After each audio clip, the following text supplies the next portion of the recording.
Alright, so sa sobrang dami ng blessings na dumadating, I would like to tell you guys about our fourth leg na sa tour school namin.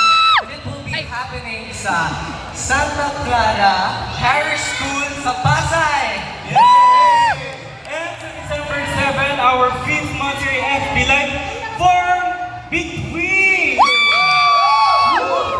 At syempre, ang naramdaman natin dito kapaskuhan. Sana We will be at Venice Christmas Parade sa December 9. So, para i-celebrate natin ng most lovable season of the year. Yes.